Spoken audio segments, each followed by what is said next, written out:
Hey, everybody, it's Dan Soder. You know that. You're on my Instagram. Why would I say my full name? Am I wearing a wire? Spokane, Washington. May 1st through the 3rd, I'm going to be at the Spokane Comedy Club doing 5 shows. I love that town. I love that club, so I'm excited to get back. May 15th, I will be at the Egg in Albany, New York. So go get tickets at dansoder.com. May 16th, I'm going to be at the Flynn Theater in Burlington, Vermont. Burlington, I know you're a tiny, sleepy town, but I love coming and doing comedy there. So please buy tickets to see me at the Flynn May 16th. It's going to be a hell of a show. dansoder.com for tickets. And don't forget, special announcement coming up about shows soon. I should tell people Rosebud Baker has a very funny special on Netflix right now that you should go stream. Yeah. Go watch Mother Load. Mother Load, which is great. I'm going to take out this Werther's because well, guess what? I don't want to be doing this to people. We got a whole bowl of them in the other room. I know. Well, I'm going to... So get a pocket full of them before you go back. I will. Lauren will be like, Rosebud, I noticed in the room that you were eating a lot of Werther's Original. We're only allowed popcorn. Dana loves Werther's Original. We're doing. I forget where I was on the road. I think you were on the road with me, right? When we were doing the African shaman. Just an African guy shaman walking around going, I don't like you. saying I could hire some African guy to talk honest to other comics. Dan does not like you. He does not think you are funny. And they go, hey, did you like tell your shaman to tell me I'm not funny? And I'm like, oh, did he do that? And then I had Lorne Michaels going like, Dana had a shaman. It didn't work out.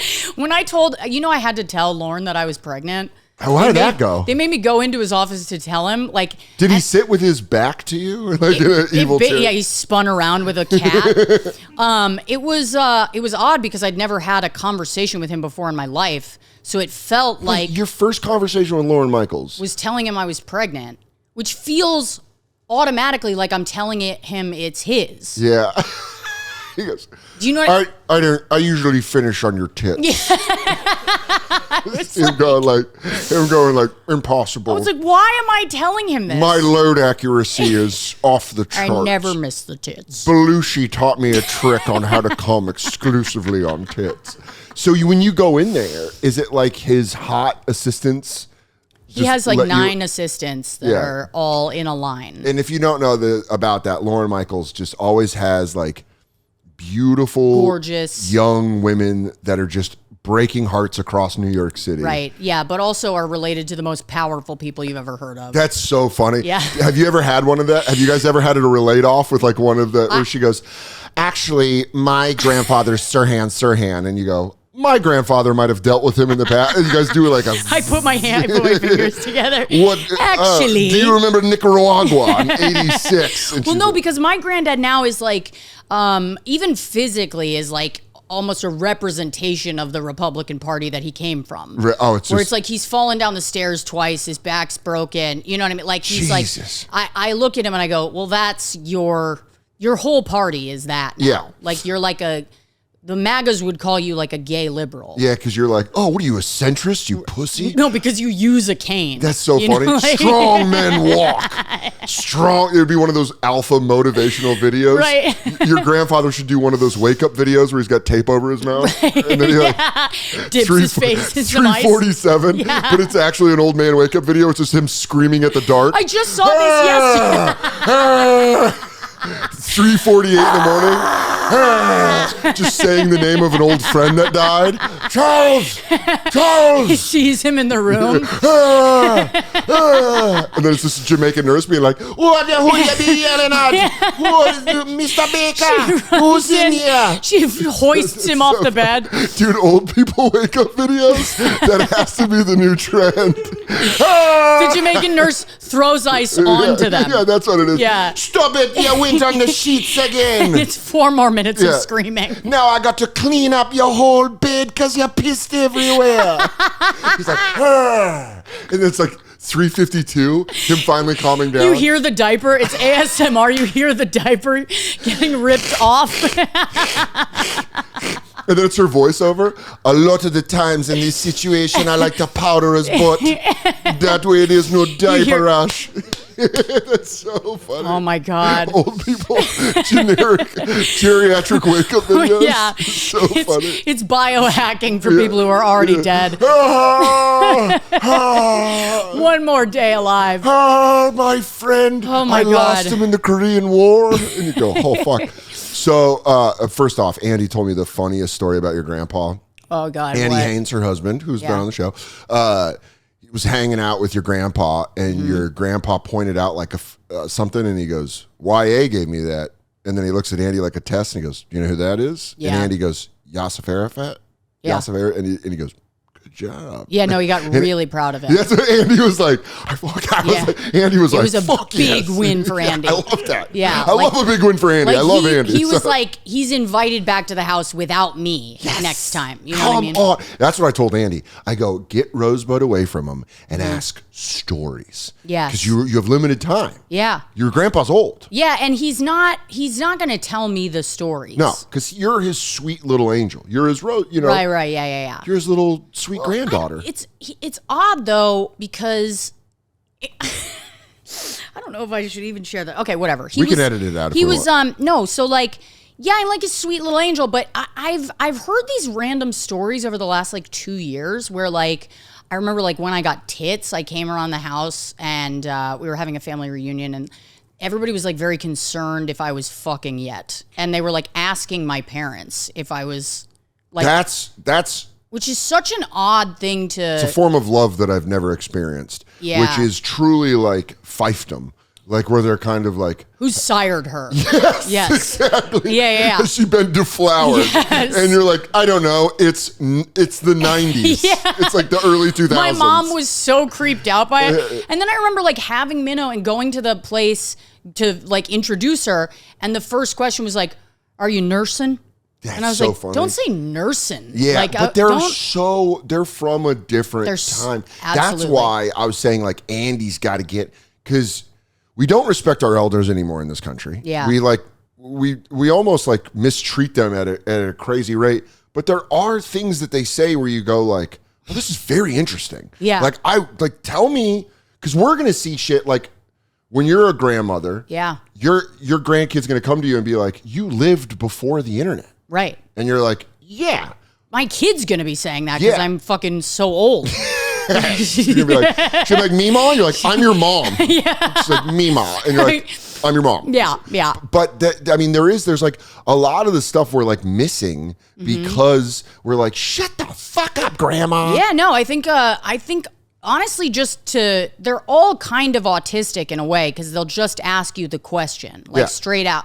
To see somebody So with a baby and immediately go, are you breastfeeding? Yeah, tit to mouth. Yeah. And you go, excuse me, grandpa. Just the fuck out of here. Yeah. I mean, I just lied. Yeah. I told him that I was, even though I never did a day in my life. That's so funny. And I never planned to. You go, oh, yes, sir. Yeah. It's a beautiful experience. Yeah, it's really, we're bonding. But you see it even with our parents. They say shit because like our parents, were alive for civil rights, for Vietnam. You would think that they're pretty progressive. Yeah. But Katie and I were visiting my mom for Christmas and we were watching the Beyonce halftime show of the Texans game. Mm-hmm. And my mom goes, I don't see one white dancer. Yeah. And you go, what's up?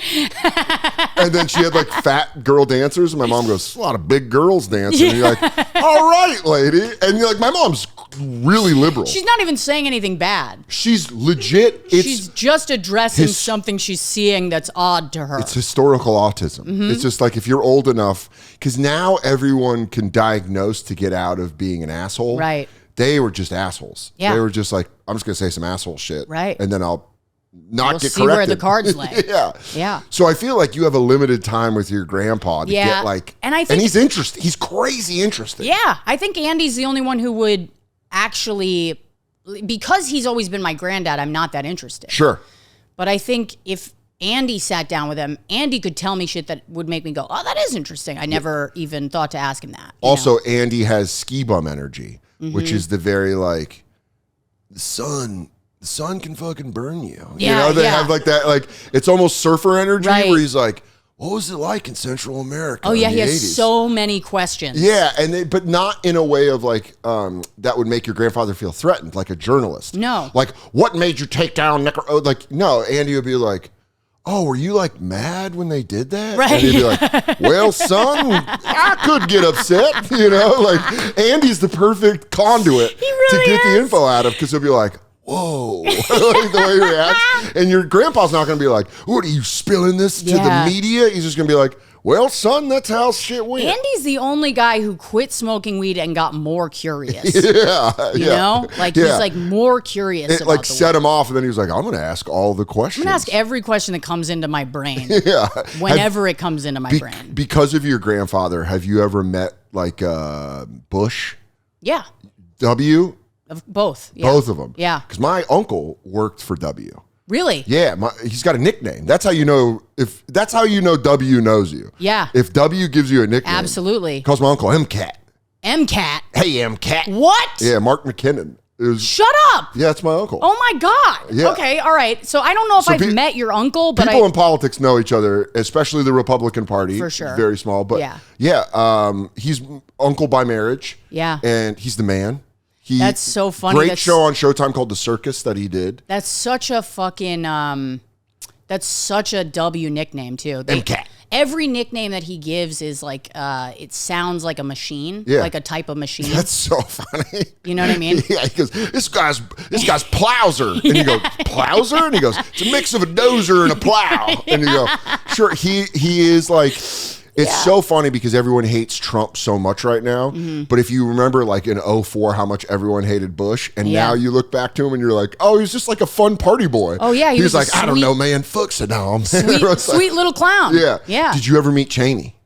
I don't remember meeting Cheney, no. I mean, I was probably in a room with him. I've asked my uncle many times, like, what's Cheney like? And he was like, dude, I worked both 2000, 2004 campaign. He worked on the campaigns, didn't work in the administration. Yeah. But he was like, I met Cheney 8 times. Yeah. He said the energy in the room would change when he would come in, like in an evil way. Yeah. Like it was creepy. It was a dark cloud. Yeah. He's just coming back. Yeah. All of a sudden, a wind blows through the room. Like, just crows are outside. Gets a chill. And he's like, and that's why it was funny watching liberals with Kamala with be Liz? like, Liz Cheney is the hero, and you're like, you forget her father's like one of the most evil motherfuckers of all time. So crazy. But it's true. It's like, if you can make Liz Cheney look like a fucking angel, you've upped the game. Yeah, dude, the game has changed. That's what makes you, and honestly, that's probably got to be a part of getting old, is you watch shit change in a way that you're like, well, I didn't see it going that way. No, and it's starting to happen to all of us, like all of our friends where... Well, you're a mom, I'm in my 40s, and we're doing the aunt and uncle thing, so we're not having kids, but it changes in a way where you go like, oh, I'm old. Yeah. Like, I see stuff, I was trying to do this as a joke, and it didn't work, where you like start realizing conservative viewpoints. When you're in college, you're like, everyone should have health care, everyone should be taken care of, everyone's mean. Right. And then you get in your 40s and you go, I just don't think 8-year-olds should be cutting their dicks off. And they're like, what are you, a Republican? And you're like, is that bad? Like, I genuinely thought I was being like caring and being like, well, then you give it time and think about it. And maybe then. And they're like, you bigot. And you're like, what's happening? Like, I didn't know. I was genuinely thinking it was like a rational idea. I was trying to be nice. Why are you so mad at me? It's a lady in blue hair being like, you fucking bigot. And you're like, I didn't know. I'm trying. Yeah, it's crazy. It really is an insane thing to kind of look around and realize, and you start to hear references and you sort of nod along to them and you have no idea what anybody's talking about. You know what? The one that got me where I was like, fucking hang it up, dude. Hang it up was Skibbity toilet. Skibbity toilet. I was like, put a gun in my mouth. I have no idea what that means. But here's the thing. My whole life, Have you seen the video? No. Okay, well, I'm going to show you the video. Okay, for context? Because you need to see it, because if you haven't, if you're confused having just heard it, you're going to be so much more confused by seeing this doesn't help. What it is. This doesn't help at all. No, it's going to make you feel so much worse. Because that's the thing I would say to the young listeners right now is there will be a moment, a watershed moment where you go, I'm too old to even understand the reference. Yeah, no, but even if you do understand the reference, you're going to be, this is what makes you go, oh, it really is over. Yeah, it's weird as fuck. But it makes my stomach hurt. Let me tell you what it is that it makes me, because we grew up with the internet, I think we have, especially our generation, like older millennials, we have a more like understanding of, we allow weird shit to come in. Right. Where we go, okay, this is weird. Right. Once I've established that. But also, like, so was salad fingers. Yes. You know, yeah. But all the stuff that ever came out on the internet, you'd have to like take time to go like, I don't get it, but I'll watch it again and then I'll have a better understanding of it. Right. I still don't get it, but I kind of understand that like, all right, this is a weird, I thought it was like slang. That's what I was upset about. I thought it was like cool slang. That I think it is. Shit. It's both both slang. I'm fucking cooked. Yeah. It's both done. Slang and it's slang that comes from this video. God damn it. But this video gives me like the same feeling as like watching those two brothers fuck in White Lotus, where I'm like, I'm ill. Yeah. This makes me ill. This upsets me and I'm hurt. Upsets me on a level that I'm like, did something happen to me? Yeah. Do you know what I mean? Yeah. I am trying to hold on to not feeling completely detached. Yeah. Because it is also the thing about young people, and I remember being this way in my 20s, is you want old people to go away. You want to be like, you don't fucking get it. Yeah. You're in your 40s. Yeah. You don't get it. Now you're in your 40s and you go, I'm fucking trying. You're like, I'm going to get it. I'm going to fucking try. You're just holding on to it. But I think we should all just sort of embrace it and sort of fall into just like disappear. Yeah. You know? Well, do you think your daughter... My eye is doing that fucking... you know when your eye... it happens to me all the time. Twitches? When you shut and you can feel it gone. Yeah. You know what they say I've read sometimes is that... is it from potassium? Lack of calcium. So I had calcium last night. I ate the little gummies. You did? Yeah, whatever. I don't know. We're talking about getting old, and I'm like, my eye won't stop twitching. Now those elderly wake up videos are starting to make more sense. Yeah, where you're like, this is my vitamin for my bones. Yeah. It's instead of tape, it's just your nephew holding a pillow over your fucking mouth. Sorry, I need the house. Oh, buddy, it's allergy season. Zocdoc is here to help you because, man, if you got allergies, you know it can suck. And Zocdoc is going to help you find someone that can get rid of these annoying allergies. Zocdoc is a free app and website where you can search and compare high-quality in-network doctors and click to instantly book an appointment. You need a nearby allergist? Boom. A PCP for initial checkup? Boom. A pediatrician for your little ones? Boom. A telehealth option for quick care? Gotcha. We're talking about booking in-network appointments with more than 100,000 doctors across every specialty and all the specialty care that you need. Like I just said, the allergist to anything, just mental health, dental health, primary to urgent, they got it all. You can filter for doctors who take your insurance, who are located nearby, and who are a good fit for any medical need you have and are highly rated by verified patients. Stop putting off those doctor's appointments. Go to Zocdoc.com/Soder to find and instantly book a top-rated doctor today. That's ZocDoc.com/Soder. Zocdoc.com/Soder. Oh boy, oh boy, oh boy, oh boy. You know I love my Chubbies. And I'm not talking about boners. I'm just kidding.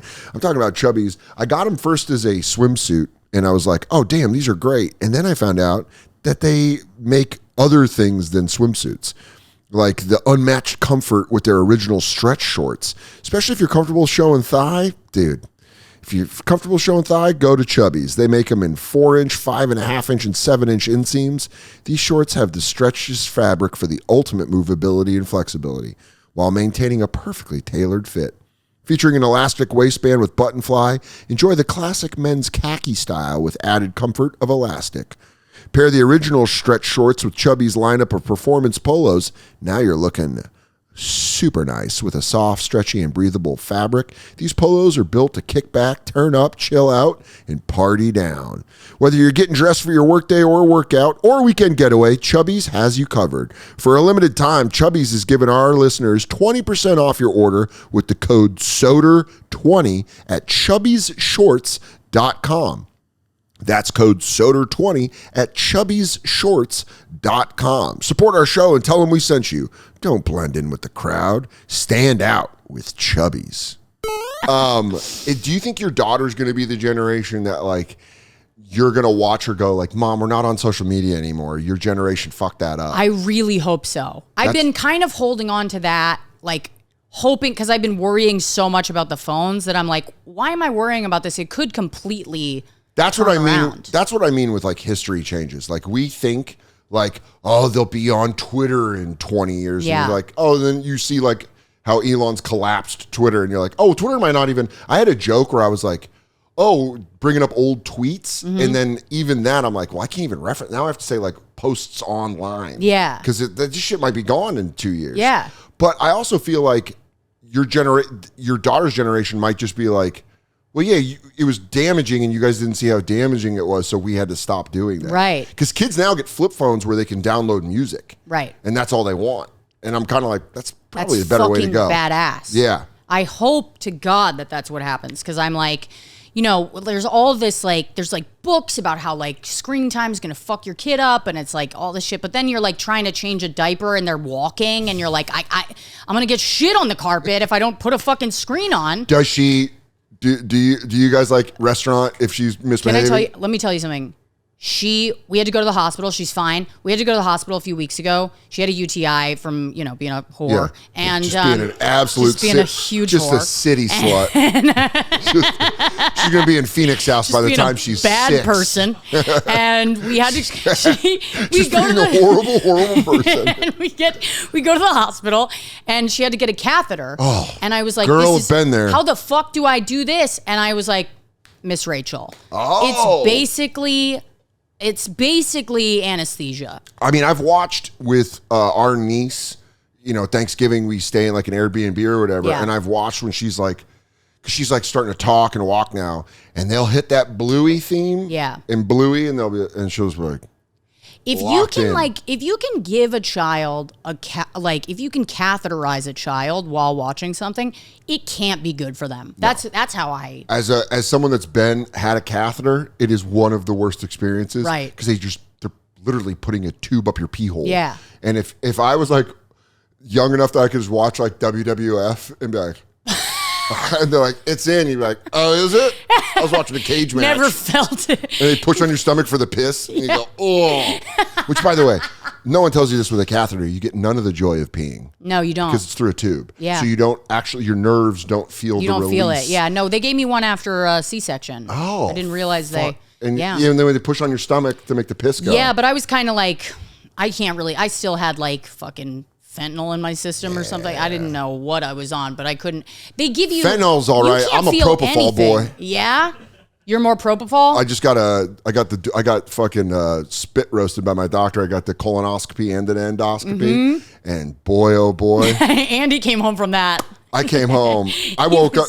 Katie picked me up, and I was like, I kissed her on both cheeks. I was like, my little bambina, I love you. Andy doesn't get that treatment anymore. I was like, you're on propofol. Make your way home by yourself. Get fucking home. I was like, get a doctor to do their job and walk you out. Let me ask you a disgusting modern era parent question. Yeah, go for it. Do you have your daughter's handles on like Instagram? Did you go reserve it? Like at full name? No. Gotta go get it, dude. Mm-mm. I was like, I'm not doing that. I can't do it for her. I don't want her on there. Go get her a Gmail. I'm not gonna like let her on it. Get her at least an email. Get her the Gmail. I'll get her an email. Yeah. Get her Gmail. Yeah, I'll do that. But also her name's fucking Minnow. I'm like, I think she's fine. Yeah, but what would be great is if you have it, and then you can stop her from getting online because she's like, I went to sign up on Instagram and I can't get my own name. And if you have it, and you go, well, let's make a little agreement. Yeah. I'll give you the name, but I'm going to monitor how much you're on it. Yeah. That's. Kids are all going to be about branding in like 20 years. I mean, I don't know how I'm going to pull this off. I haven't really thought through it, but I was like, literally like, I'm just going to say no. I'm just going to be like, you absolutely can't have social media. But can I, devil's advocate? Yeah. You're going to push her towards it. That's what everybody's saying, but I'm like... My mom told me not to smoke cigarettes. My favorite thing in the world is smoking cigarettes. Yeah. Still is. I've quit for 12 years. But I feel like if I'm going to find a way to do it. I'm going to find a way to like either scare her away from it. I'm going to be like, you can do it. Yeah. But it tricks your brain. Yes. That is a good way of saying it. And you can do it, but it's going to trick your brain into thinking you need it. Get her handles, and then you'll have something over her. Leverage. Yeah. If your grandfather taught you anything, leverage. You use leverage against your enemies. There was no negotiating in my family. There was no leverage. It was like, you're not doing it. We just do. You're not fucking doing it. You're from Texas. No, I'm from D.C. Oh, yeah. Why did I think... My family's all from Texas. Is that a clash of cultures? It's so insane because you and your Texans are they're lunatics. Like my granddad showed up to put Texas soil under the hospital bed when I was born. No way. Literally, to make it that I was born on Texas soil. Like that's how crazy they are. Yeah.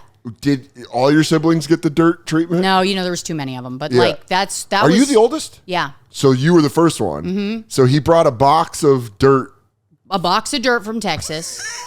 Put it under the hospital bed. Well, now she could be born on Texas soil. Yeah. That's wild. Yeah. So it was like, I'm from D.C. We're in Washington, D.C. Yeah. And he's like, here we go. It was really... When you were little and you guys would go down there, that's got to be fun, though, because you're like, look how different shit is here. I loved Texas. Yeah. I loved it. There was like a period of time where I was like faking an accent. You know what I mean? I was like pretending I was from there. Nothing's better than I would go to summer accent. camp. I'd come back. I'd be like, I'm different now. That's so fun. How long did you hold the fake accent for? I would hold it for months. I was really into it. I was like, because I would go to Texas. I was like, my whole family's from here. I spend a month here every summer. I'm basically from Texas, That's so funny.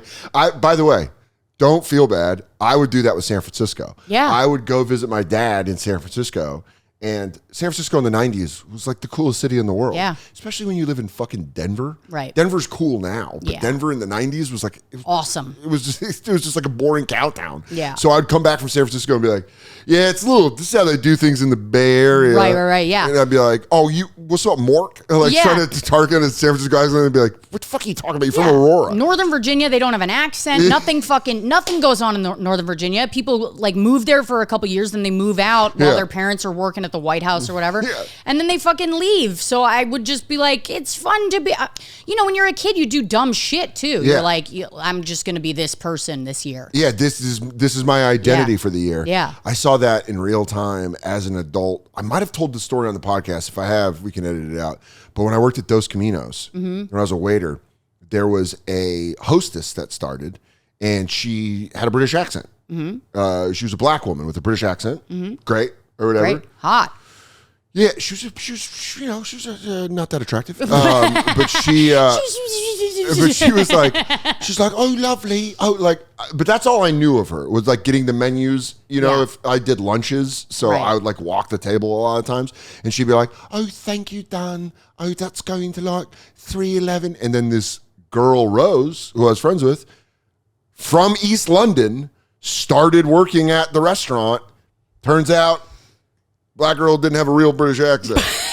And they had the moment where she was like, oh, you're from London. Where are you from in London? I'm from East London. And the girl goes, oh, I'm like American accent. Oh, my boyfriend is from London. And it just like rubs off on me. And that moment I was like, oh, there was like me and two other waiters waiting to see it. Little Valeria Baldwin. Yes, that's exactly it. It's like, oh, you say, and you're like, shut the fuck up. That's great. But that moment, dude, it will like, you know how waiters gossip and they're like, they talk crazy shit. It was like when Rose That's the whole appeal of the job. Yes. It's just, you ask how much money, you ask the most inappropriate questions. Yeah. When you're a waiter, when you see a waiter in the morning, you go, how much did you make last night? Mm-hmm. Who did you fuck? Mm-hmm. How drunk did you get? Those are like the three questions. Yeah. Where you go, what'd you walk with? You're like, 200? It's pretty good. did you hook up with the bar back? And then they're like, yeah. And you go, where were you guys? Was you guys at Fuzzy's? Hey, it's always like a bar where you're like, boss doing coke in the back? Dude, did you see that? People keep messaging me that they want a podcast about like waiters because of all that shit. Yeah. And I would love to, but it's so inside baseball. But waiters. Also, nobody's going to talk about their job that they currently have publicly. Yes. Like, I mean, if that was the case, we would be shitting on so many comics. Yeah. I kind of want to just put up a Patreon. It's like the whole reason I avoided the writer's documentary on Peacock. I was like, no, I would like to keep this job. Yeah. I would love to start a Patreon called Declassified. Right. And it's just all the clips of my podcast with the names left in. Dude. Unredacted, where they go, I'll tell you who sucks. I would love that. Every comic would watch it. That would be the only podcast comics would actually listen to. They go, dude, you're through the roof, but only with comics. Right. Like everyone's listening. Right. But waiters, when you wait tables, you just ask the most inappropriate questions. Yeah. Because you're all put in an environment where it's like max stress for like 2 hours and then boring again. Yeah. So it's like boring, prep, crazy shit. Right. Back to zero. But even once you leave that like crazy period of time, you're all sort of dissociative. Yes. You're all just like, get me fucked up. Yes. It's like a flashbang went off and you're like trying to get back. And then you go to the bar nearest your restaurant where they hook you up with like $2 Bud Lights. You walk in there just searching for the curb after the car wreck. You're like, give me something. There's just blood coming down my ear and I'm like, is Eric here? I'm just asking for my friends. Dude, one of the greatest moments of my life was, and I definitely told the story on the bonfire, but because Christine, Jay's girlfriend and our producer producer of the bonfire, she's still there. I'm not. I don't know what I was going to say former. She worked with me at Dos Caminos. Did she? Yeah, she waited tables. That's how I met her first. Oh, shit. Before she worked at the comedy club, I worked with Christine at Dos Caminos. She was like a server. What year was this? 08, 09. 08, okay. So I was like doing stand-up. I had already done like Comedy Central Live at Gotham, but I was like doing lunches. And she like worked and she was like, oh, they told me you're a comedian. She's like, I used to work at a comedy club in LA. It was right when she moved to New York. Oh, shit. And then she started working at stand-up New York. She got out of Dos and started working at stand-up. And that's how I knew her. And then, years later started dating Jay and then became producer of our radio show. So it was oh my God. I love hearing origin stories of like... It's pretty crazy that people that, even if it was like, I came in a few years later, I would say I legitimately started in 2013. Yeah. Yeah. Yeah, but it's nuts when you see people and you're like, oh yeah, I knew her way before that. Yeah. Fuck, I forgot the story I was going to tell her about. Sorry. No, that's not your fault. That's my You were like, you go brain. in, your ear's bleeding. Oh, when you go talk shit, I had a table. Uh-huh. The big money for me was around Christmas because we worked, it was on 50th and 3rd. Yeah. So it was around all these like Lehman Brothers, BlackRock. When the 08 collapse happened, I made the most money I've ever made waiting tables during the day because everyone took their corporate account, came to Dos Caminos, got blacked out on the patio, and I was the waiter. Right. So I walked with over $300 for a lunch, which is insane. Amazing. But one time I had a table. It was like 9 Wall Street bros. Okay. Fuck me on the tip. Like, fuck me. Like, I want to say 10% on like a $480 bill, leaving $50 on like a $500 bill. And you're like, you fucking monsters. Right. So that'll make you mad. Your whole shift. Yeah. That'll ruin your whole shift. Yeah. Because you're like, I could have made 100 and then that would have been all my tip out and then I would have kept everything. Waiters know what I'm talking about. Yeah. But you're like, I can't even fucking. So have a bad shift, get changed downstairs in the locker room, go around the corner to the bar. We used to drink at this place called CB6, which it's on 50th, 51st and 2nd. We used to get fucking blackout. They would lock the door and we could smoke inside. Right. Fucking ruled. And that just group made me realize what sucks so much about waiting tables, which What? I'm sorry to cut you off, No. but it literally is like if you went to Vegas to gamble, but you had to like run around and work the whole time. the whole time. You had to bring people food and drinks and you were nonstop the whole time. And also, people don't, I know like the internet. Exercise gambling or something. It's exactly it sucks. Where you're almost doing like a course, like an obstacle course. Yeah. And then you're like, no money? Cool. Oh, they're European? Fan-fucking-tastic. Oh, cool. I get pennies. Like, dude, and I know everyone's like racist and they say black people don't tip. That's not true. Indian people don't tip. Indian people, they just do not tip. Yeah. Call me whatever the fucking name you want to. Brother, I've been on the front lines. I've seen it. And like there was this, I used to work with this, like, because I'm coming from Arizona. I'm coming from Colorado and Arizona, moving to New York City and waiting tables.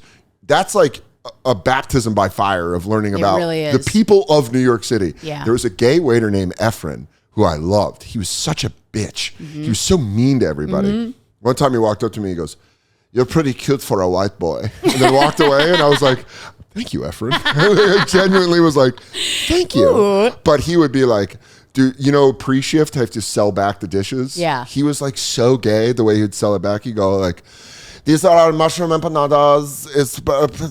And they like do the thing and they go, "Thank you." And sit down. It was so, I'd get high before pre-shift and think that was the funniest stuff. Thank you. He go, "These are our plantain empanadas. It's plantain masa filled with a little bit of mushrooms and chipotle. Thank you." And he'd sit down.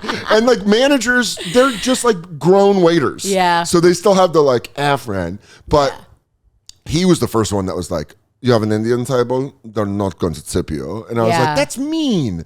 They're gonna." And then you went and you're like, "Motherfucker!" You like read the bill and you're like, "You were right. Efren was right. God damn it!" But these Wall Street bros, that's who I waited on a lot. It was a lot of Wall Street bros, and they were dicks. They were like wouldn't look at you. Is it like stand up where it's like they see themselves in you and they won't laugh? No, it's that you are below them. Okay. It is that, which that's sometimes how they look at you in stand up. They go like, "Go clown." Yeah. But worse. Yeah. They're like, "What, bro?" Dude, I didn't get Montreal in 2010, but I thought I was going to get it. Like I thought I was going to get so much that they called me and I missed the call and I went and got blackout drunk the night before because my buddy was like, "They've never called you. You got it." Yeah. And then in between shifts at Dose, they called me and they were like, "You're not going." And I was like, shit. And all I thought was like, I have to wait tables another year.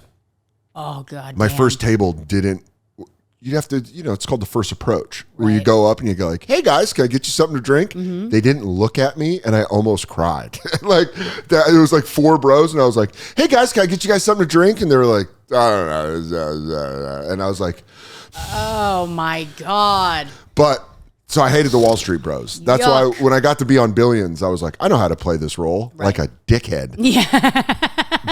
But just stick it to all those fuckers that never tipped me. So this group fucks me. They tip me like 10%. I close out. Is this on the day that you found out that you didn't get Montreal? No. Okay, this is a different time. Okay. This was way out of pocket on my end. Way out of pocket on my end.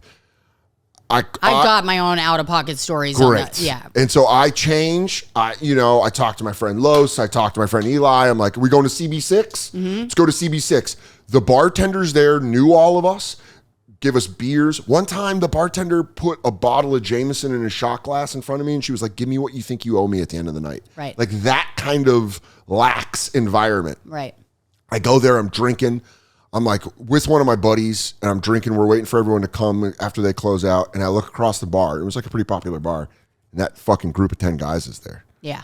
And I'm like, motherfucker. Yeah. And then I see the guy that I gave the bill to and he looks at me and I just start flipping him off. And you see the guy across the bar like, and I was like, "Fuck you." Yeah. Like to him, I'm like, "Fuck you." And then he goes, "What?" And I'm like, I'm getting drunk. So I'm starting to get I'm starting to get pretty animated. And the guy's like, "What's up, dude?" And he's with girls. They're like hitting on girls. Yeah. And I go, "Don't fuck him. He didn't tip me." And the girl like looks over and the guy goes, "You were our waiter." He goes, "What's up, bro?" Like that. And I go, "No, fuck you." And the guy was like, "Oh." And then the girl was like, "What?" And I go, "He didn't tip. He doesn't tip his waiters." And you saw her go like, "Oh." Ew. And then it got into a thing where like a couple of the other guys You're in the the group, hero of that story. yeah, but then they came around and I was like, "You think I don't want the smoke? Oh, we could go outside right now." Did they fight? No, they were like came over and then my buddy who I was with was like, "Hey, they'll easily go back to the restaurant and be like, one of your waiters fought me because I didn't tip them." Right. So they calmed it down and I was like, but I was still like, I didn't stop being like, fuck. I had to go outside. I went outside and smoked and they calmed me down. Yeah. But I was like, dude, I wanted to fight. Yes. I wanted to fight all 10 of them. Yeah. And then they're trying to get pussy and I'm like, don't fuck him. Do not fucking. God, I hated that fucking. I know guy. but that's the thing. It makes you go into a dark, like, lizard part of your brain. Yes.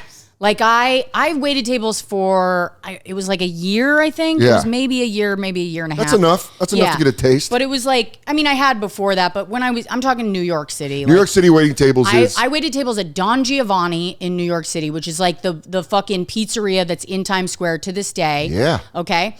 I know exactly what you're talking about. Yeah, there's two different locations. You might as well have worked at fucking Bubba Gump Shrimp. Right. It was like there, and then also there was another location like around 20. It was Chelsea. Yeah. So oh, I know exactly, because there was a dose in Chelsea. Mm-hmm. I know exactly what you're talking about. Yeah. Yeah. So I worked there. It was the only place that I could ever wait tables where I could keep a job, because everyone that works there is out of their mind. Like out of their mind, bad at their job. Just horrible. But that's Times Square service. Yeah. So if you can work in Times Square, part of your brain is dead. Yes. So because you can just you put yourself, if you work at Margaritaville, if you can eat in Times Square, part of your brain is dead. It's wild. So I remember I came from, and what you're saying, like baptism by fire, in terms of like wherever you come from, you're gonna, like, New York City's gonna teach you a fucking lesson. Yeah, the city goes, come here. Right. It goes like, come here. Have a seat. And then you go like, what the fuck? And there you go. Yeah, and you're gonna get piss thrown on you in the first 6 months, and you go, Jesus Christ. I remember trying to throw throw my own table out of the restaurant because I would drink on the job, because Don Giovanni, there's like a big bucket of fucking, what is it? The wine. Carlo sangria. Rossi? Sangria. Oh my God. So I would take the sangria and I would just put it in a fucking paper cup and I'd start the shift off. And I was getting to the end of my drinking where, like, it's like, well, it's going to be 1 or it's going to be 17, yes. Oh, well, 1 leads to 17. If I have 1. At the end of my drinking, if I had 1, sometimes I would black out, and sometimes I wouldn't black out if I had 17. Oh, see, mine became like Russian roulette. And by the end of my drinking, once I had 1.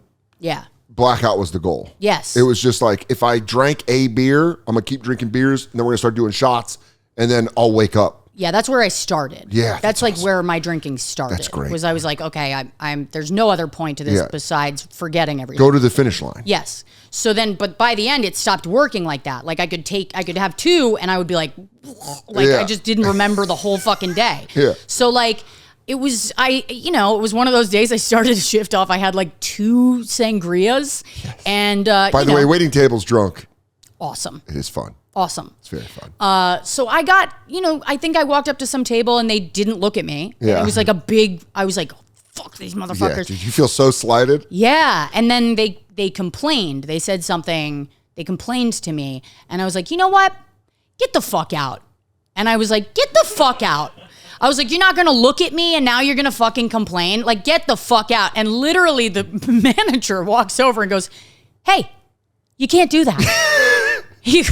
No. He goes, you're a fucking server. That's so funny. I was like, that's right. And then to go back to him and go like, did you guys take a look at the specials? And they're like, fuck you. And you're like, you're right, okay. One of the worst feelings I had as a waiter was awful. There was this, the turnover is like insane. And there was this really mousy, cute girl. I forget what her name was, but she was like, her energy was very like, hey guys, like very like sweet. Start of a dinner shift. I would do dinner shifts when I needed money.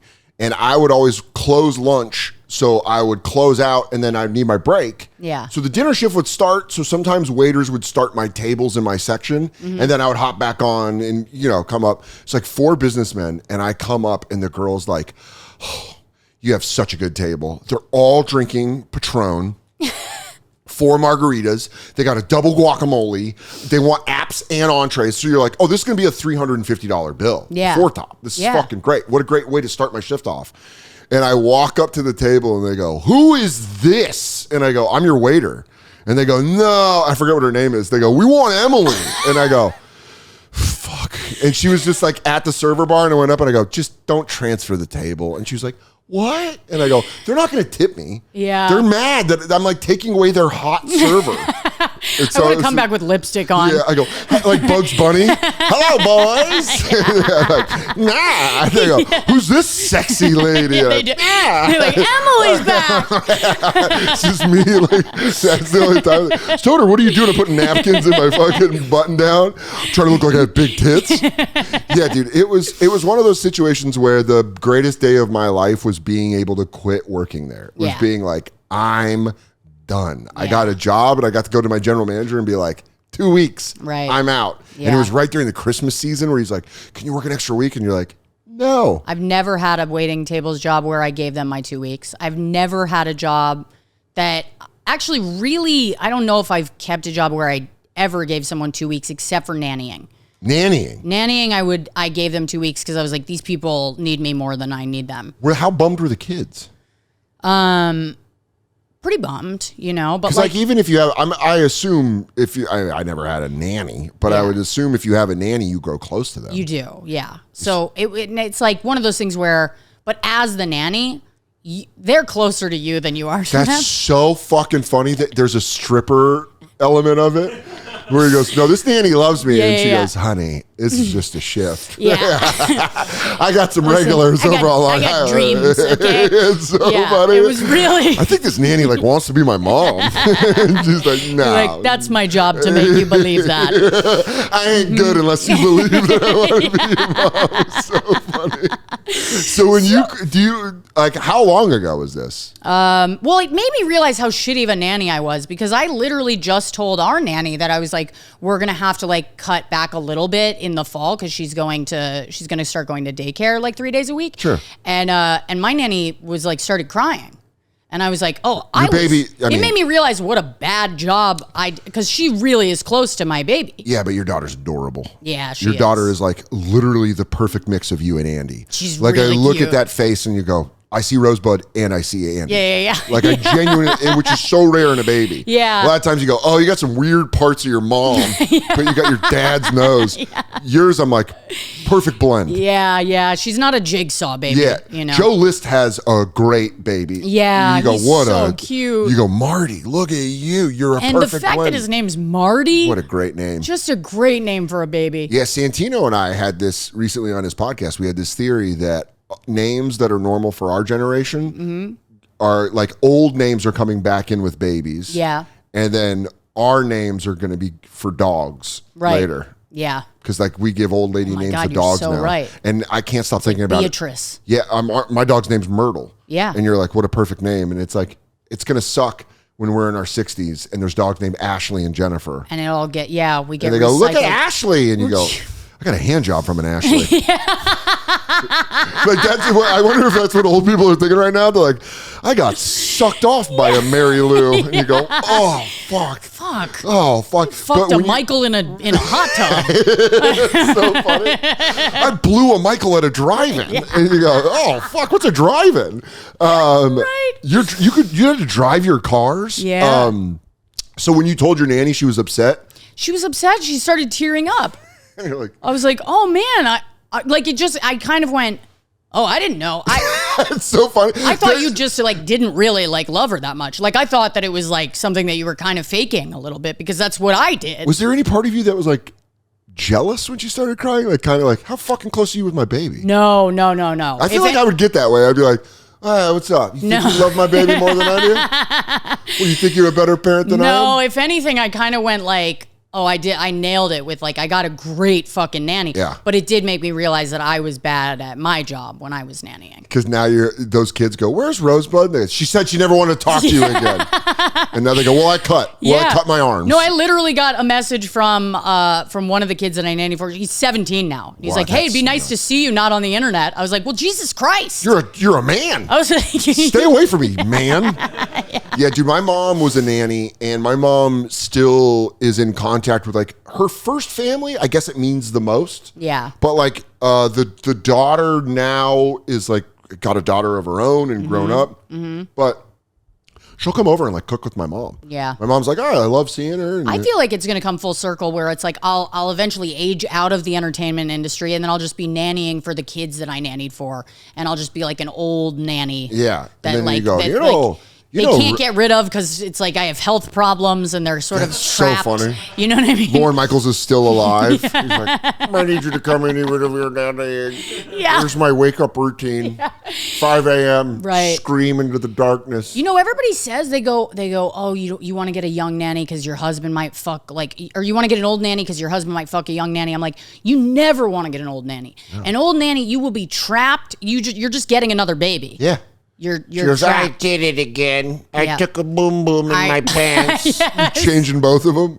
Or they start to slowly lose their mind. They start to get dementia. It's good if she drinks fluid from under the sink. And you have to hire a real nanny on top of the nanny that you're just taking care of. I got my nanny, and then I got my nanny watcher. Yeah. And then I got... So back to you telling Lorne Michaels, because I know that's what this podcast is. Yeah.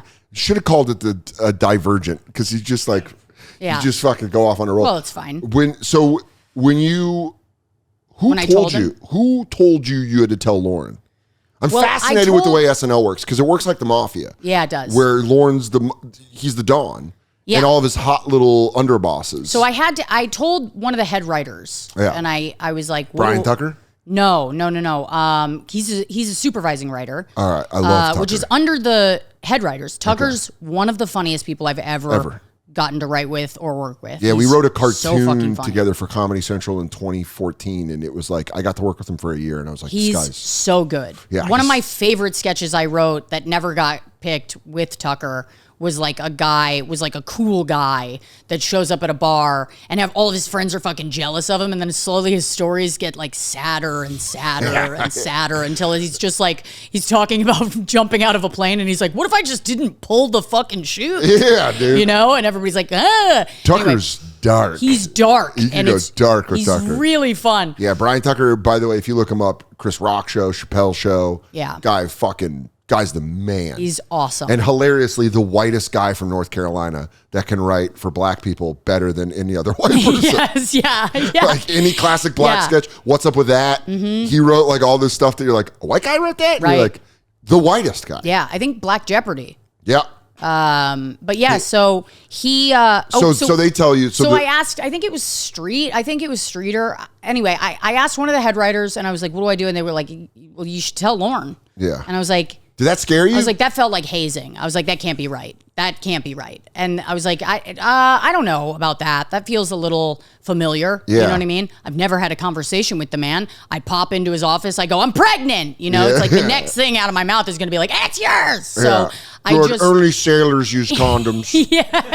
That's like his thing. Prophylactics take a lot away from the feeling.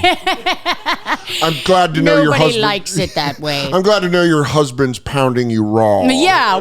He goes, Chevy used to love to pound raw. But like, so then I go, well, do I just ask one of his, I was like, do I ask one of his angels? Assistants? One of Lauren's angels? One of the angels? I go, do I ask the angels? And this is my impression of all of them. Every time I've met them, they go, yeah. They go back and they go, come follow me. Yeah. When I screen tested both times, there's just girls on the phones going, do you know where your dressing room is? You can follow me. Yeah. So I asked, and you were probably talking to the producers, by the way, because I feel like the assistants are nicer. Oh, whoever it was me. It was probably the producer, because the producers can be mean. Then I watched Pete get it, and I was like, I wonder if he fucked them, like he stacked them on top of each other like a Dagwood. Like a Dagwood sandwich where he goes, I've never had a seven some. This is crazy. And I go, 1, 2, 3, 4, 5, 6. Okay. I guess here I'm going to go fuck all these young hot girls with all this power. I literally just asked them, and they were like, yeah, you can have a meeting. And I was like, is it appropriate for me to be telling them this? Yeah. And they were like, yeah. Can I share it? Is this breaking my HIPAA? Like, is this breaking the doctor laws? Yeah. So I just sort of went in there, and it was just this odd moment where I was like, all right, I'm pregnant, but like my main concern here is like I want to keep working. Sure. I was like, just so you know, I was like, he goes, oh, you're a single mom. was like, just see, I'm the breadwinner. Okay. And we need this. Like everyone needs this. If it helps you, there's a man's life is at stake. Yeah. A white man. A white man's life is at stake here. Who can ski incredibly. So, and he's a great skier. He goes, and well, I don't want to ruin that. You're wrong. So then he literally did your impression of him, where which is Dana Carvey's impression. It was just and Mike Myers is Dr. Evil. He just started saying like, when Amy was here, she said that she worked until, and when Tina worked, and I just went, oh, okay, cool. We have a lovely wet nurse, which is like you go, oh, thank God he's comparing me to more successful people. It's kind of sick, at least in this like context. You wonder if he does it with the male cast members, like if someone comes in and goes like, I got herpes, and he goes, right, Farley had herpes. So did Phil. And you go, Phil Hartman had herpes? Yeah. That's why, yeah. And he goes, you're not alone. Not alone. The outbreaks get better. You can manage the symptoms. It'll itch like a son of a bitch the first time. But that's just simplex too. Which is the one that's your fault. It's kind of like dick warts. It's not going to result in cervical cancer. I know a lot about human papillomavirus. Was he cool? He was cool. Yeah, he was. Which is really best cool. Case scenario? He was really cool about it. And then I walked out of there being like, okay, I guess Tina and Amy got to keep working. Sick. And even though now looking back, I'm like, well, that could have been a threat. I could have seen that as a threat. Everything he says could be veiled as a threat. The beauty and the kind of the genius of Lorne is that he's vague enough for you to project whatever you're going through onto what he says. Oh my God, dude. I'm so glad I didn't get that show. It would have fucking broken me. Every time I go in there, I go, you're a genius. Like, you are really... He is. He's absolutely a genius. Yeah. There's no denying someone that builds and runs a legitimate institution like Saturday Night Live. Yeah. You can't call him anything but you can call him a lot of stuff, but genius has to be one. I would say one of the last standing institutions. We've watched the collapse of the industry. Of monoculture, of the industry, that's what we called it. I think there's still an industry. It's just it's unrecognizable from it's what all siloed. Yeah, because you can go do something and sell out theaters, and people that work at Fox have no people that idea what develop television shows have no fucking clue what you do. Yeah. Like that was the story when I was meeting with new management. They were telling me about Bargatze. Is that Lorne was like, I don't know who Nate Bargatze is. He's like, well, he's doing arenas. Mm-hmm. So people know who he is. Yeah. And then Nate went and hosted SNL and it was like one of their best episodes in fucking years. It's like, that's how it is now. So the fact that Lorne still has the last shop open of like everything feeds into this. And I think is the only one who is like taking, well, I could be just throwing shit at the wall right now, but like, I feel like he's the only one from that like world that's going, oh, there's someone who's just popular online and I could put him on TV and that's a different audience. That's why he's a genius. Because he's had to, unlike, like network execs at Fox or ABC or whatever, Lorne isn't a network exec. He just runs his show and he's had to adapt so many times. Right. When he left in 1980 and came back in 85, Eddie Murphy carried that. But he comes back in 85, and then you see SNL change where he goes like, I got to get new blood. Then he has like those runs of those unbelievable casts clear up until like 05. Right. And it was still banging. And then you get Sandberg, Lonely Island, and then it turns over. Then it becomes Tina and Amy. And it's like, he's so good at adapting and changing that of course he's still he has that ability. Yeah. No one else has that ability. Yeah. So that's why he is a genius. Like he literally, people can go like, fuck SNL, it hasn't been funny. My criticism is a lot of the times it feels like it's written for teenagers who like musical theater. Yeah. But that's also because I'm old. Well, it's also because it is written for teenagers. Yes. Like, if you think about the years that anybody who's like, oh, my favorite cast was X, Y, and Z. Farley. It's all when they were teenagers and they were like up late watching TV. Yes. It's not like, and then maybe boomers, they go, well, because your point remains the same. Because boomers, late 70s, it was a dangerous show. It was something they had never seen before. Yeah. They were used to TV being corny. That movie, I know some people panned it, but I watched it on an airplane which is probably my meanest review of a movie I've ever given. But that Saturday night show. Oh yeah, that Saturday night movie, perfect plane movie. Yeah, and it is really good. But it shows you that like they had no fucking clue what they were doing. Yeah, and I know people are like, "That's not what it is," but I've read the books. I've like read every book about Pete SNL. Schultz, who's like a head writer at Update. Yeah, he described watching that movie because we watched it all together. Oh, that's wild. And like trauma bonding. Yeah. He was like, he goes, it felt like watching a reenactment of your parents getting married. That's really funny. And I was like, that's so accurate. That's so perfect. Yeah, because you're like, watching it, you go, well, like, it couldn't have happened like that. Yeah, you know what I mean? Your dad did say something like that, but he didn't say it that eloquently. Right, yeah. And that didn't happen like that. Yeah. But it is like, it was, I think to shit on Lorne Michaels is stupid because the guy created something no one else will create. Ever. Yeah, I mean, I think people they'll shit on the show and they'll shit on, the cast and they'll shit. That's just like part of working there. Yeah. So you go like, okay, but I think people like shit on SNL as if they're like owning it. Yeah, like as got them. Yeah, and I'm like, but it's been happening forever. Also, it's going to happen without you. It's happening forever. If you want to say something unique, try to look for something good about the show, and you'll be like blowing that's going to be like more inflammatory. Yeah, being like, "Whoa, you're standing up for it." We were talking about that. Someone that we never thought would defend SNL is defending SNL, and you're kind of like, "Oh, that's interesting." Yeah. Oh, that's fucking. Did your Texas family react like SNL? It's like the one. If you get a job at SNL now, it's like the only job in comedy that your parents will respect. That's so funny because when I started stand up, and a lot of comics go through this, when they go, you should try out for SNL. Yeah, they go, you got to get on SNL. First Christmas party where I was like just doing stand up. Yeah. My family's like, "Have you tried to get on SNL?" And you're like, "Oh, I never didn't think thought about it. Yeah, oh, the biggest show on television." Oh, yeah.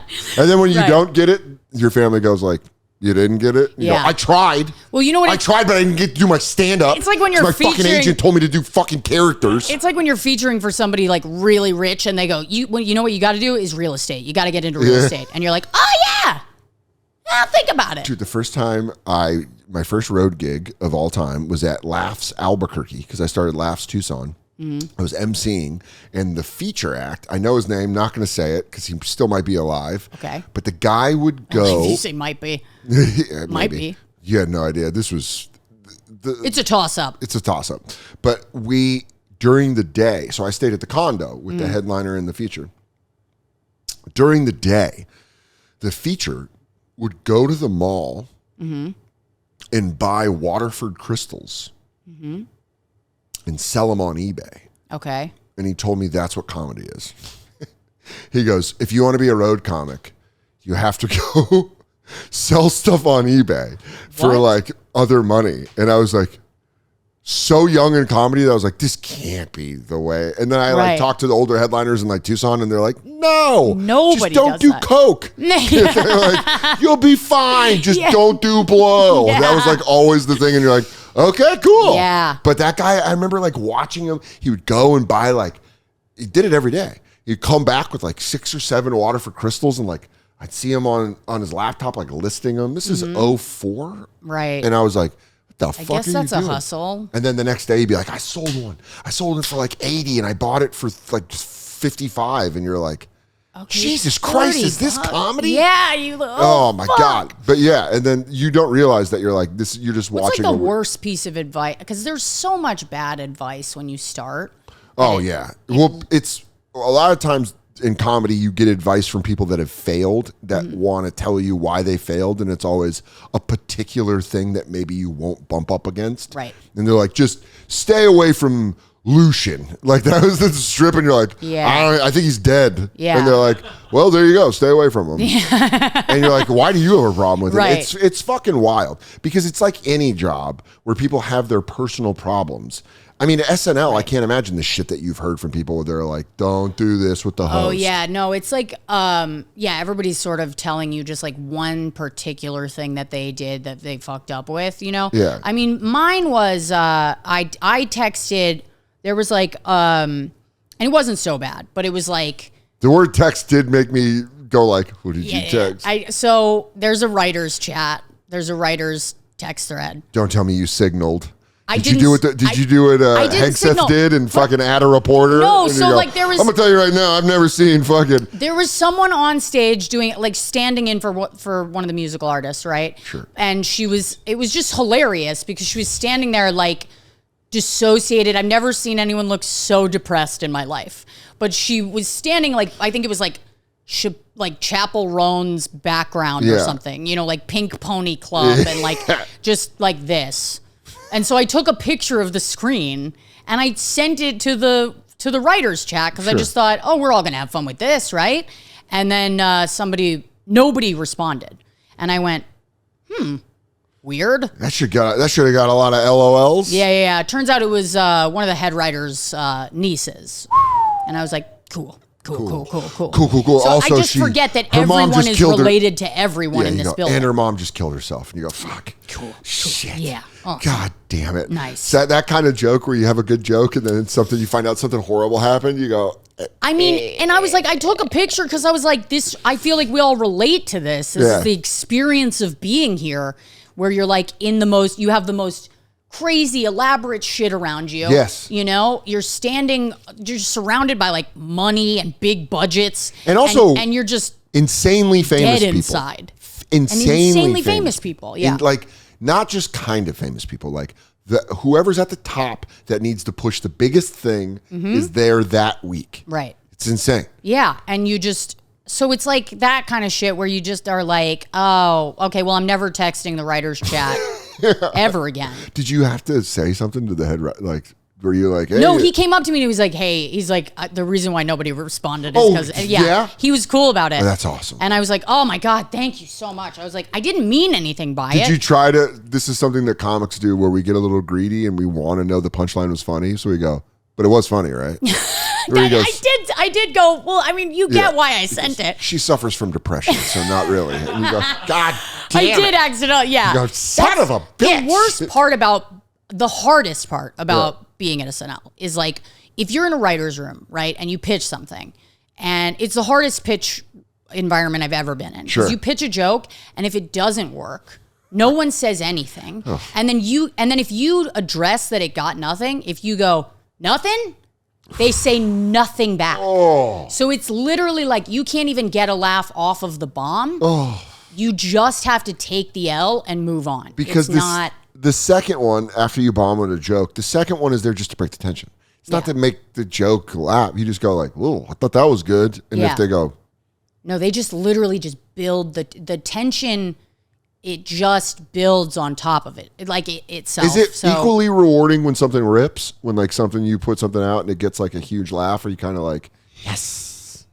Is there any good parts? That's what I'm saying. It's nice when something goes well, but you also are just like, oh, it's just a matter of time until I fuck myself. So you know what I mean? That's so dark because 30 Rock is my favorite show. It's my fall asleep show. Yeah. And so I always assume in a fun way that SNL's got to be a little bit like working at 30 Rock, and then you're like, probably not. They probably took all the very fun parts and put it into a show. Yeah. And like the bad parts don't make it. Yeah. I mean, I think that there's obviously great parts about working at SNL. Like there are moments of just like pure insanity. Yeah. But I don't think the show is like as mean as it used to be. Yeah, it used to be they used to be pretty mean. They used to be pretty fucking crazy. I saw pictures from the writers' party from like 2009 or something. Yeah. So I remember seeing these photos, and it's like people breaking the table. They were doing a slip and slide across the writer's table, and it like broke, and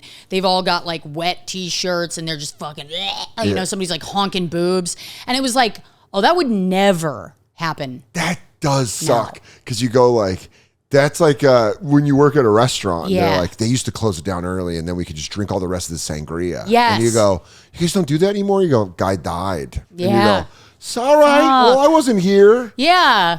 That was, dude, we got You're like, people die though. Yeah, we used to have people die. We used to have like frozen margaritas at Dos Caminos, and that was like a thing where people got caught drinking them, and then they like shut it all down. Yeah, and you would tell the new waiters, you were like, "Oh yeah, you used to be able to take passion fruit and fucking burp, right? Go to the bathroom with a straw and fucking, and then get drunk."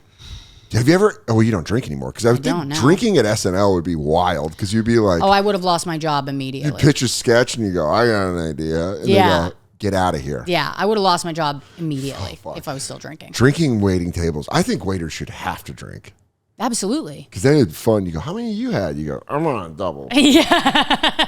I'm about to piss in your iced tea. Absolutely. And I think you could do it easily by dividing up restaurants. Yes. You know, we go, this is one where the waiters drink. This is one where they don't. Or do what they used to do with smoking. Do you want drinking or non-drinking waiters? Yes. Do you want sober or drunk waiters? Yeah, you do sections. And you go, I want drunk waiter. And they go, great. Your food is going to be crazy late. Yeah. He's outside smoking back-to-back cigarettes. Yeah. But one time I came in. But the busboys will be wandering around and they sort of might be able to get you more chips. Yeah. One time I came in, you know, you pop out for a cigarette. And I came in, and it was like this French table, and I was looking at him, and then you hit the moment, you go, I never put their order in. And then you have to run out of the kitchen, and you're like, this was 30 minutes ago. I needed those enchiladas, like, right fucking now. And they're like, oh, shit. And then you go to the table, and you shit on the kitchen. You go, fucking kitchen. Something fucked up happened. Retarded back there. I hated it. Yeah. But I got drunk one time in between shifts, and I waited on Tori Amos. Tori Amos had like a party of 16 people, and I was drunk. I mean, I came back from break. Yeah. We went to the press box, which is on 2nd Avenue. Did you freak out, or were you like, this is going to be awesome? Well, so my buddy Jose that used to work there, he taught me, I had a break with him. And I was like, let's drink just a couple beers. Let's have a couple beers before the dinner shift. Okay. And he was like just a couple beers till we black out, and then we'll go back to work. He was like from the Bronx or whatever, and he's like, yo, my man, you ever had orange juice in a blue moon? Because I liked blue moons. And I was like, no, I've never done that. He's like, yo, you gotta try this. It's a dash of orange juice in a blue moon. And it was that sounds awesome. So good. So I drank like 4 beers. Yeah. And then 3 beers in, I go, do you want to do a Jameson? And he was like, yes. Scratching your chest like a junkie. I was like, do you want to do a fucking double? And we did a shot. And then I'm like, it's the moment where you're walking back to work and you're finishing a cigarette and you go for another one. And you go, I'm a little drunk. Yeah. And then I go in and I go downstairs and I like put my apron on or whatever. And I go up and then Jose's like, yo, we got a 16 top auto grat. And you're like, let's go. And then we're going and then like I'm dropping the chips off. And then I'm like, fucking Tori Amos. And then we're like doing a drink order and I'm drunk. I'm like straight up drunk. And I was pouring wine into her glass and she was like, come here. And she took my head into her hands and she went, you have a beautiful soul. And I just remember going, thanks, Tori Amos. And I was like so drunk that I walked away. I was like, what the fuck is happening? But got that autograt, so I didn't have to chase her down. I didn't have to chase her down at a bar around the corner and threaten to fight her while she's trying to get pussy. That's so fucking psychotic. Yeah, I was like, what the? I waited on a lot of celebrities. That's actually supports my theory that I think getting famous does do brain damage. 100%. I think CTE. Yeah. Because just everyone fucking. That's why when I waited on celebrities, the ones that were cool, I would go out of my way to go, Damon Wayans was really cool. Yeah. He was really cool where I was like, dude, you're one of the coolest celebrities I've waited on. Who else? Martina McBride was the best one. Martina McBride? Dude, she was awesome. Her husband fucking, I'll support her career forever. Okay. I had a crazy slow lunch. You're going to see Martina McBride live? Dude, I'm a You're buying McBride tickets? head. I'm a McBrideophile. I fucking love her. Her husband, they had maybe a $70 tab, and her husband tipped me $130. Damn. And that was when I had like no money. So you had the extra 100. Yeah. Because it was cash. Right. So I tip out on the 30. Sorry, busters, if you're watching this. One of the busters I used to work with is a doorman around the corner. Oh, for real? When I walk my dog, I'm like, Charlie! And he's like, what's up, dude? And he's like, yo, you used to freak out. And I was like, yeah, dude, I'd get so mad waiting tables. I'd punch the micro screens all the time. But if you're in New York long enough, you really can't escape your past. You just fuck. You could go about a decade, but it'll come back. It'll bubble up. But yeah, I mean, like waiting on celebrities, you would see who was completely fucking gone, and who was like A-Rod when he was dating Madonna. They came in and they like didn't want anyone to talk to him, and you're like, that's just weird. But like Howard Stern would come in all the time and tip crazy good. Yeah. He would tip crazy good. So everyone wanted to wait on Howard. Right. But yeah, you would like see people and you'd be like, oh, you're fucking broken. Well, I think Howard is like, he's constantly literally interviewing people who are more famous. Yeah. You know what I mean? So it's like, you kind of maintain a level of like humility just catering to that. You know who was cool as fuck that's had a really sad decline that have been Bam Margera. He came in and I just watched that fucking documentary. Yeah, he came in and had lunch and he was so cool. He was so fucking cool. His boy was a problem. Yeah. His buddy, I forget who it is. It was one of the guys that they used to like make fun of all the time. He was slamming Coronas, but Bam was cool as fuck. Tipped extra. I was like, dude. And then you have celebrities that don't tip and then you hate them forever. Yeah. Was Bam drinking though? Yeah, he had a couple beers. Oh, really? Yeah, but he was like super nice. I waited when Common was dating Serena Williams. I waited on him. They tipped me like shit. Really? They tipped me and my buddy Matt like shit. And I was like, come on, Common. I thought you were common sense. 20%, dude. Sense. Tip me fucking 9%. Common sense. C-E-N-T-S. Oh yeah, he goes, it's C-E-N-T-S. And you go, son of a bitch, it was right there. Yeah, but I mean, that's why I like SNL will always be a really cool thing that like, your daughter will be like, yeah, my mom wrote on SNL. I don't know. I don't think she'll give a shit. You really? Yeah, I think she'll be like... Is it kind of like the way you are with your grandpa stuff? Where I think she'll be like, oh yeah, my mom like did she like worked in the talkies. That's so funny. Yeah, when they used to have to watch TV on cable. Yeah. And they go, oh, that's like when we find out. I think the fact that even I made TV for TV is like gonna be lame to her. Like I'm like, I need to pick up the YouTube game immediately. Yeah. Like I'm literally I need to get in with Mr. Beast. Or I'm fucking cooked. I'm working on a show with Adrian. Yeah. Like we're writing a show and I'm like, I just want to fucking put it on YouTube. I feel like it's gonna be better to just make it because... Well, you'll be able to make the thing you actually want to make. Yeah. That is funny to think about. Your daughter will be like, you made TV for TV? It was like when my mom was explaining with phone numbers that the block had a number. So like back in the day, you would call, it was called a party line. You would like call and different houses would pick up and be like, I'm looking for so-and-so. And they're like, sorry. Shit. And then like the other, this is like in the 50s or whatever. And then like the other house would pick up and be like, here I am. That's so weird. It's crazy having phone sex back in that day where you're like, I'm taking off your knickers. And they go, wrong house. You're on the phone with my husband. And you're like, son of a bitch. Well, he's jacking off to me. And it's like, oh, this is what swingers were back in the day. Everybody jumps in. Yeah, they go, I was there. Yeah. It's called a block party. The special is Motherload. It's on Netflix right now. Rosebud is fucking hilarious. Go watch it. Thank you for coming on the podcast. Thanks for having me. Yeah, you rule. This is really fun. Yeah, this was a fun hang. Whenever I look at the clock and I go, holy shit. What time is it? 2 o'clock. Shit. Oh, shit. You have to go back to work? I got to go to work. All right. He's like, were you doing a podcast about me? I heard you were doing a podcast about me. I heard he does a pretty lame impression of me. I have every building in Manhattan bugged. Oh, you were at the Capitol. Yeah, that's all right.